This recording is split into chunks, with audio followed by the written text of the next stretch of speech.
Welcome to In Good Company, where relationships drive results, with your host, Lisa Kilray.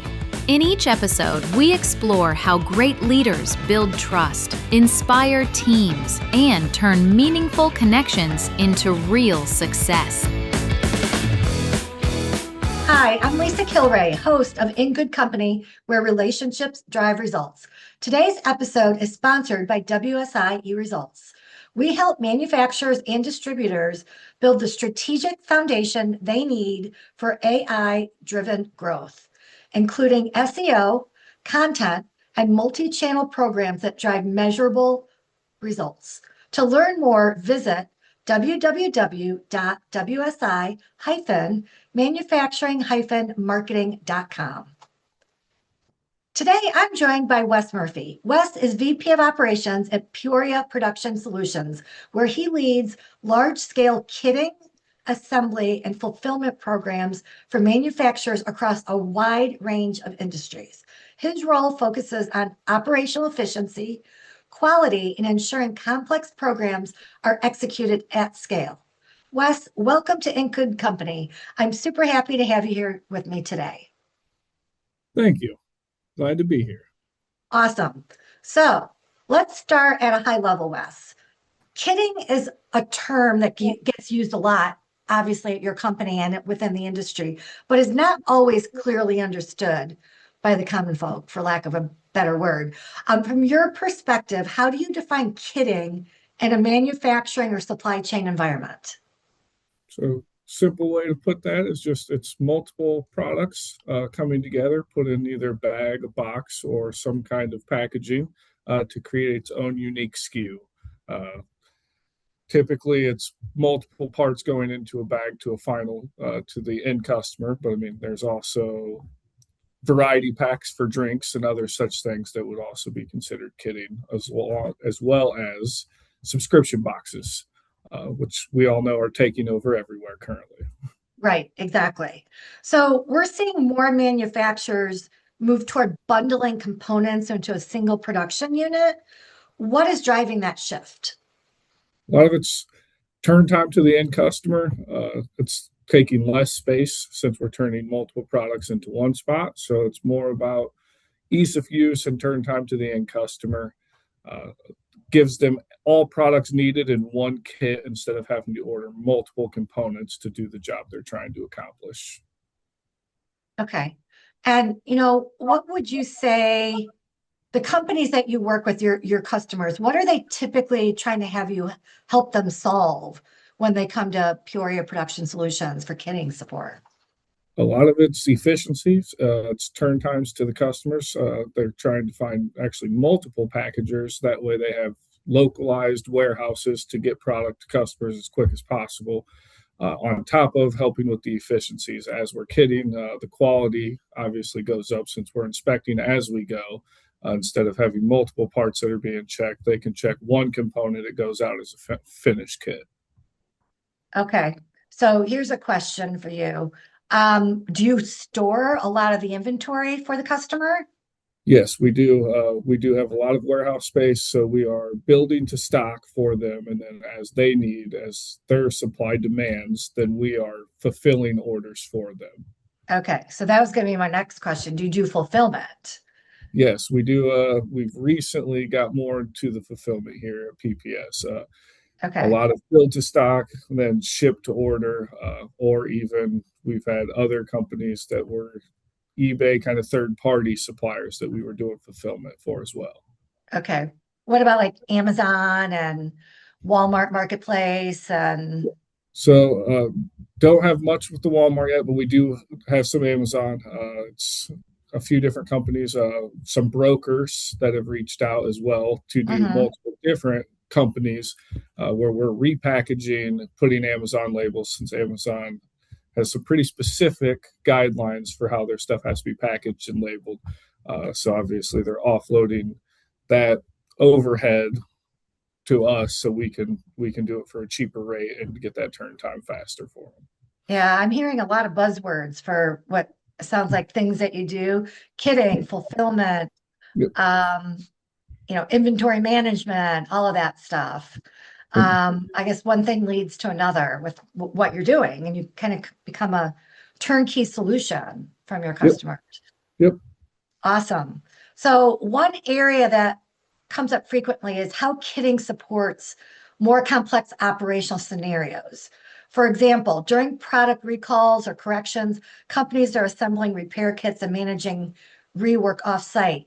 How does Peoria Production Solutions support those types of situations? So we've a few different ways actually. We have had warehouses shut, and companies have reached out to see if they can get the product immediately to us so we can continue, so they're not missing their deadlines.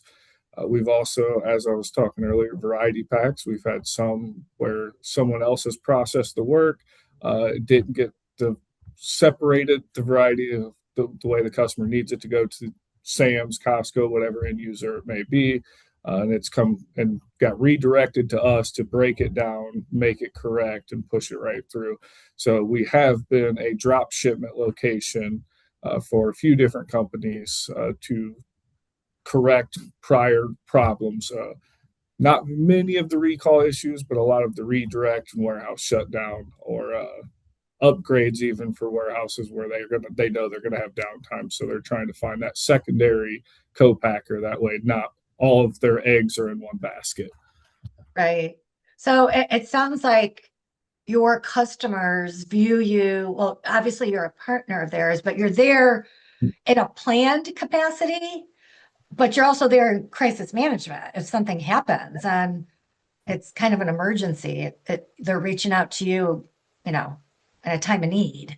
Yes, with some pretty strict and close deadlines. Oh, really? Yes. Like tomorrow, have this done tomorrow. I'm running a job like that today, actually. So Oh, okay. Well, we'll keep this going so you can get back to work. Um, so we also see kitting used during plant shutdown. We've talked a little bit about this, plant shutdowns or maintenance cycles. How does pre-assembling kits impact downtime scheduling and execution in those environments?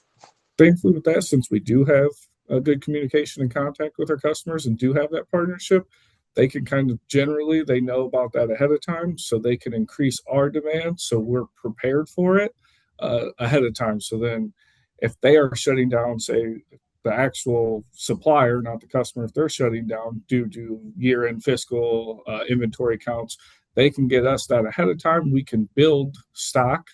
That way, we actually have excess stock on hand, so they can then fulfill from that while they're taking care of their paperwork, their books. And then once they are ready to continue that order, obviously they can continue to ship to us, and we don't have a stopgap in our production. Okay, that's impressive.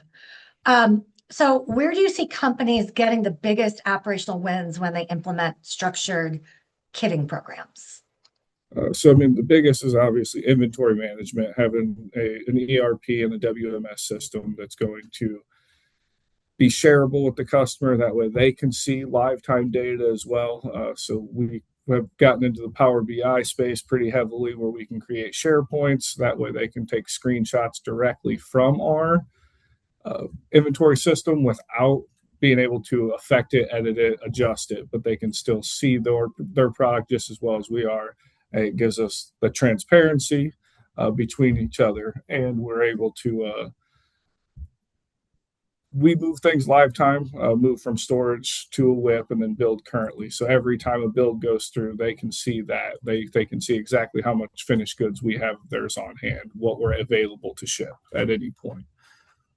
Okay, pretty cool. So labor obviously is a major issue right now for manufacturers and always seems like it's an issue. How does outsourcing kitting help companies rethink their labor model? I mean, it kind of puts the burden on someone like us, a co-packer. It allows them to, instead of having that fixed cost of employees when they have their ebbs and flows in business, it kind of lets us look ahead and try and offset that so we can level load.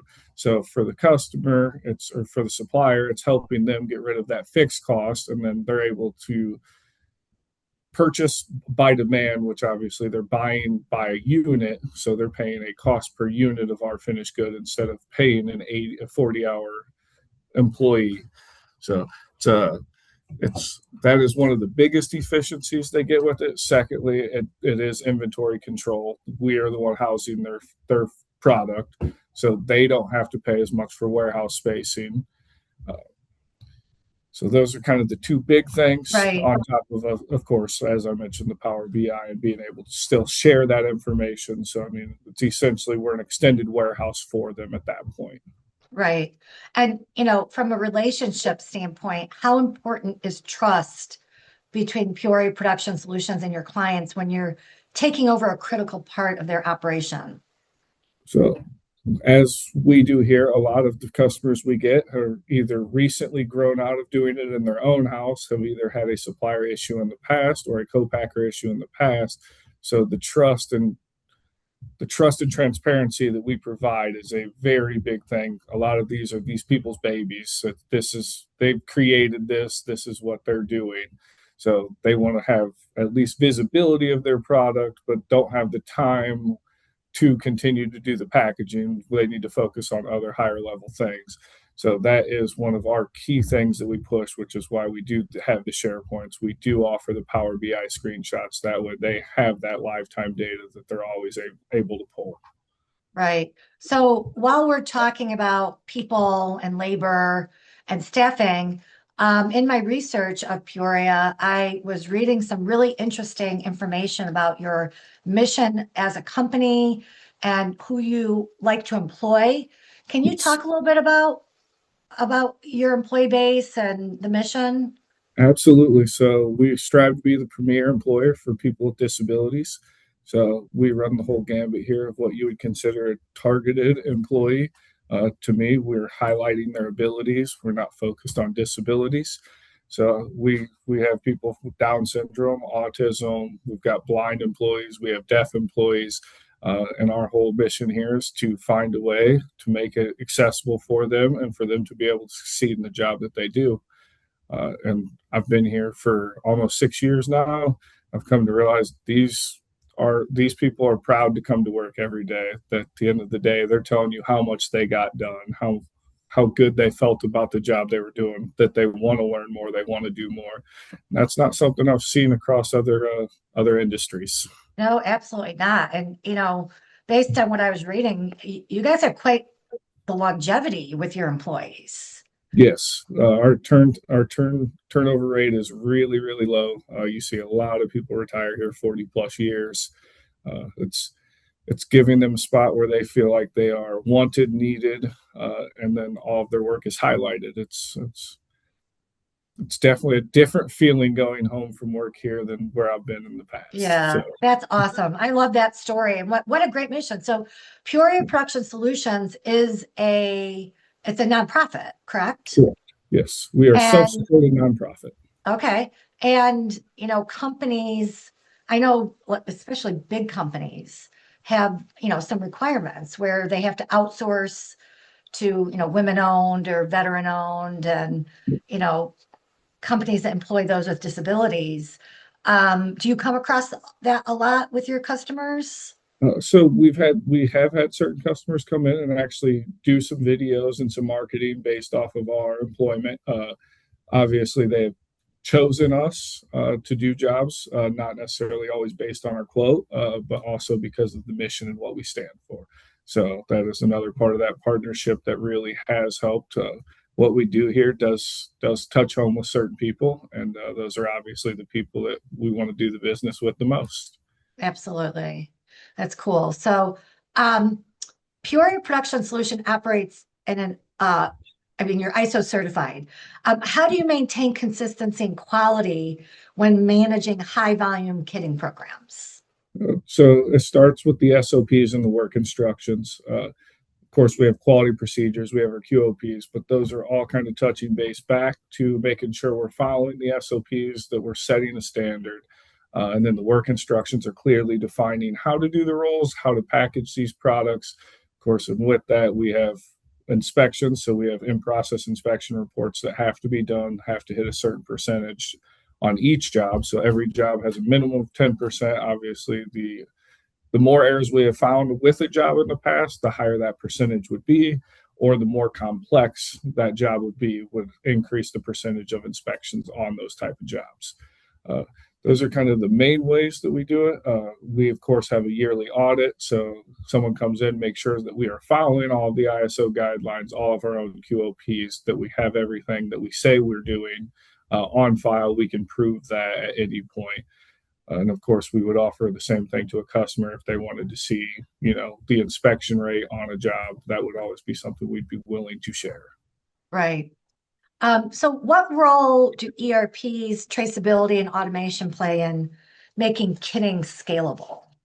So that's kind of one of my specialties. I think it starts and ends there really. Without that, you have no idea where your product is, how much product you have. As you get larger in the ERPs, of course, there's robust scheduling programs. There's multiple different things. It makes purchasing far easier because it's all going through there. All of our invoicing is going through a system. So it is the brain of the body, and everything else is feeding back to that. We are currently looking at upgrading. So we are looking at a few different ERPs currently as well, because we do know how important it is to continue to look for better options. Yeah, it's the brain and the heart of an organization, and it's a big investment, but it's important. Yes. And as you said there, I refer to it as the brain because to me the employees here have always been the heart. I agree with that. So for companies evaluating a partner, what are the most important metrics they should be paying attention to? Obviously, our tack times are going to be important. We have to be able to get the job done in the deadline that they need to done. Our on-time delivery is definitely also going to be something that is going to be vital to that company's success. So we have to make sure we're providing a reasonable lead time on their request, as well as our quality metrics. Obviously, if we're hitting those other two, but we're sending out product that is not up to inspection or up to the specs and guidelines it needs, it's useless product. So I think those are the three largest. Of course, there's smaller things in there: the communication, the trackability, the openness, the honesty. All of those things are important, but I think they fall behind those three major metrics that, of course, they're going to look at. Okay. So how do strong internal relationships between operations, quality, and client teams impact execution and outcomes? So our quality team here actually does a lot of the work instructions. So they are the baseline of making sure we're following the initial guidelines. They're the ones reaching out with customer service and the customer to make sure that we are getting the information needed to give the end customer the quality that they're requesting, giving them the exact product that they're requiring. Without that team and without that open communication, we would have stop gaps in production where it's start, know that it needs to be done this way, stop, and then have to rework. So not only are we stopping, reworking is costing us money, of course, because that's extra labor going into a job that we did not account for. So that is very vital thing. And through this process, our quality team and customer service team have come up. We take sample photos of every new job we do. We send sample photos off to the customer to make sure that that is what they're asking for. And then once that is approved, then we will start our production. Okay, got it. So this show is about relationships driving results. From your perspective, what separates a transactional vendor from a true operational partner? So transactional vendor is someone to me that just reached out. They saw us somewhere. They need something done by a certain deadline just for a specific thing. Whereas our partners are the ones that we're making relationships with. We're continuing to grow. We're looking for growth opportunity. They've met us in person or through Zoom calls on a regular basis. We're getting that personal connection. They're understanding our mission. They're trying to grow with us. Of course, we're always trying to take more business in. That's our job here, right, is to employ people. So the more business we have, the more people we get to employ here. So, which is probably your real objective, is to Yes, employ more people. It's not to make more money, although correct. when you make more money, you can hire more people. So Yes. Got to keep that revenue flowing. You just want good revenue. exactly. It's like the chicken and the egg. What do you want Yeah. first? And everybody wants revenue for some reason. Um, so how do strong relationships between Peoria and your clients impact performance, communication, and long-term success? So we have a lot of customers that do come in and actually watch our operations. They can give good feedback that way. They can tell us ways that they've had to do it in the past, so we can kind of set our lines up to try and mimic what they were doing. But obviously, we're always looking for improvements. We're always looking for ways to make things more efficient.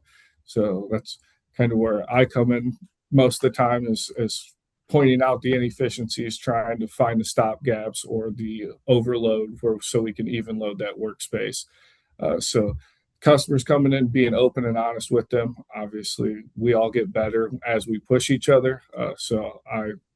I'm always asking for the honesty. I don't want the sugar coated version. If they Right. see something, I want to hear it, because then I can look at it a different way. I think it's natural for all of us to think we're really good at our job if we like what we're doing. So, I mean, I do think we have to open ourselves up to take constructive criticism, even if it's not about necessarily you, it's about the work cell or workstation. Well, there's always, almost always an opportunity for improvement. Correct. So, zero defects, zero mistakes is always the goal. So Wes, thank you for such a great conversation today. I really appreciate you sharing your perspective and experience. Before we wrap up, we're not done. Um, where's the best place for people to learn more about Peoria Production Solutions, and where can they connect with you personally? We always can get found on our website. Hold on one second. I know I've got it in here. Pretty sure it's just peoriapros.com. Yep. Then they can also connect directly to me. I do have my email. It's wmurphy, WMURPHY, at peoriapros.com. Okay. Are you on LinkedIn, or do you I prefer do believe email? so. I typically I see emails daily. It goes straight to my watch. So I do see email right away. I am on LinkedIn as well, though. Just my name, Wesley Murphy. Okay. So peoriapros.com and wmurphy at peoriapros.com is Wes's email. We will be sure to put that information in our show notes. Before we close, Wes, when you think about a client, partner, or leader who's had a lasting impact on how you operate today, who comes to mind and what did you learn from that relationship? So one of the biggest ones is we have a partnership with a company called Wilder Side. Uh, he has been one of them that's been very open and honest. He's come in. He supports our mission in a big way. So he was willing to come in, show us how he was doing the job out of his garage before he turned it over to us, and then was also willing to take our feedback on how to make things more efficient as we package and scale. He is scaling currently. We are working with him to take on more product lines and final packaging for full kits to customers. Uh, Very, very detailed oriented guy. So it helps a lot when you're taking in product, when you get Right. that, when all of your part numbers and SKUs are clearly defined. So I would say he has given a lasting impact on how he handles business, how passionate he was about his business, and how passionate he was about our workforce and our mission. That's awesome. So this has been a really great conversation, Wes, around kitting, operational efficiency, quality, and the role trusted partners play in helping manufacturers execute at scale. Before we, well, we, you already told us where to reach you. I'd like to close with one more. Is there somebody in your career, a person who has made an impact beyond this customer of yours on your leadership abilities? Because you've got a lot of stuff going on. You have a lot of people, you have a lot of projects, and you can't be successful without leadership skills. Yep. And clearly you are. Who has impacted you in that sense? So honestly, it's been a grouping of people. I've always said you can learn just as much from bad leaders as you can from good leaders. So I not agree with that. I don't want to put names out there on that side of the thing, but I have had Right. very good mentors, as well as ones that, even the bad ones, there was things that they did really well. They might just not have meshed with my style of leadership. So, I mean, I'll say I can throw out a couple names. Paul Ponder and Jeremiah Brown were two of my mentors at Maui Gym. Very different styles of leadership, but I was able to take parts of both of what they were trying to tell me and trying to teach me, and kind of help mold what I've taken as my priority assets and my priority indicators on how I try to treat other people and what I'm Right. asking. Yeah, awesome. Yeah, and I agree with that. I mean, everyone has exceptional mentors and leaders they work for and others that aren't so good. Yep. And you do learn from the ones that aren't as strong. Yeah. And that's an important thing in life. So if there's one takeaway from today's conversation, it's this. Kitting is not just about putting components together. Done well, it helps manufacturers reduce complexity, improve accuracy, control labor costs, and respond more quickly when the stakes are high. But the real value comes when the relationships move beyond a transaction and become a true operational partnership. Wes, thank you for joining us today. And to our listeners, thank you for spending time with us. I look forward to being in good company with you again next time. Thank you. Thanks for listening to In Good Company, where relationships drive results, with Lisa Kilray. Be sure to follow or subscribe so you never miss an episode. Until next time, stay connected and keep building relationships that drive results.